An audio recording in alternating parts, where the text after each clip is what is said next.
იურიდიული დახმარების სამსახური პრემიერ-მინისტრის წინაშე იქნება ანგარიშვალდებული. მცირდება საბჭოს წევრთა რაოდენობა. დისკუსიას ადვოკატთა ასოციაციის თავმჯდომარე და მოქმედი ადვოკატებიც ესწრებოდნენ. დამატებით მსჯელობა დაიგეგმა საბჭოს შემადგენლობაში გენერალური პროკურორის ჩართვის საკითხთან დაკავშირებით. მარიამ ბუღაძის სიუჟეტი. იურიდიული დახმარების სამსახურის ანგარიშვალდებულება საკანონმდებლო ხელისუფლებიდან აღმასრულებელში გადადის.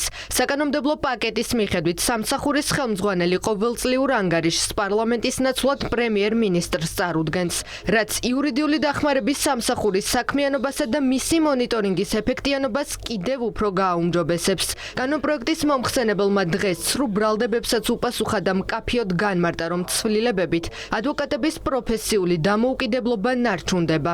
ადვოკატის საქმიანობა და მისი დამოუკიდებლობა განსაზღვრული არის და განმტკიცებული არის უმაღლესი კანონით, საქართველოს კონსტიტუციით. ადვოკატის ხსენება არ იყო საქართველოს კონსტიტუციაში, რომ არა 2017 წლის საკონსტიტუციო რეფორმა. ვამაყობთ იმით, რომ ჩვენი გუნდის ინიციატივით გადაწყვეტილებით აისახა 31 მუხლში. ცვლილებების მიხედვით იურიდიული სამსახურის დირექტორს პრემიერ-მინისტრი დანიშნავს. საბჭო კი 9 წევრის ნაცვლად 7-ით განისაზღვრება. წევრებს შორის იქნებიან პარლამენტის იურიდიულ საკითხთა და ადამიანის უფლებათა დაცვისა და სამოქალაქო ინტეგრაციის კომიტეტების თავმჯდომარეები, იუსტიციის უმაღლესი საბჭოს მდივანი, გენერალური პროკურორი, მთავრობის ადმინისტრაციის უფროსი, სახალხო დამცველი და ადვოკატთა ასოციაციის თავმჯდომარე.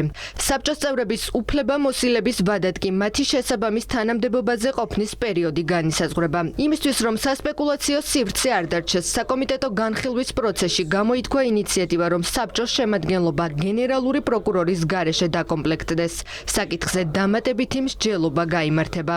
გენერალური პროკურორი მაინც განსაკუთრებულ დატვირთვას მისი როლი, სტატუსი ანიჭებს მას. რომ გვემსჯელა იმასთან დაკავშირებით, რომ გენერალური პროკურორი ყოფილიყო, ასე ვთქვათ, განრიდებული. ყველა ის შტო, რომელიც კონსტიტუციური ორგანო არის და ზოგადად შეიძლება რომ პროცესში რამე ფორმით ჩართული იყოს, ყოფილიყო, მაგიტომაც არის შემოთავაზებული, რომ საბჭოში ყოფილიყო. ეს იყო ერთადერთი ლოგიკა. შეიძლება გავიზიაროთ ეს პოზიცია. ზუსტად იმისთვის, რომ ადმინისტრირება სამსახურის იყოს უფრო მარტივი, ხომ არ იქნება უპრიანი უშუალოდ თქვა და პრემიერ-მინისტრთან, არამედ რომელიმე სამინისტროსთან იყოს ასევე თქვა ინტეგრირებული. თუ თქვა კომიტეტის ჩათვლის საჭიროთ, რომ საერთოდ საბჭოს უფლებამოსილება ან დირექტორის შერჩევასთან დაკავშირებით, ან მის ზოგადად საქმიანობასთან დაკავშირებით ამოღებული იქნეს და განსაზღვროს ეს ისევ მაგალითად აღმასრულებელი ხელისუფლების იმ წარმომადგენელმა, რომელიც დიაში ყველაზე ახლოს არის ამ სერვისის მიწოდებასთან და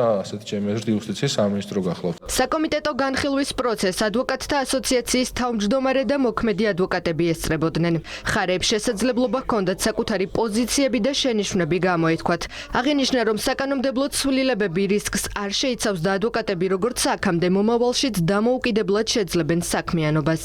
ადვოკატის დამოუკიდებლობის რაიმე ტიპის საფრთხეს და რისკის შემცველი ეს რეფორმა არ არის და არც უნდა იყოს. ხომ არ იქნებოდა უპრიანი მათ შორის, რომ უშუალოდ სამსახურის წარმომადგენელიც იყოს ამ საბჭოში წარმოდგენილი? კი, ესეც შესაძლებელია. ცვლილებათა პაკეტს პირველი მოსმენით უყარეს კენჭი და კონკრეტული დათქმებით დაუჭირეს მხარი. საკომიტეტო განხილვის პროცესში მონაწილეობა არ მეუღია გახარიეს გუნდის არც ერთ წარმომადგენელს.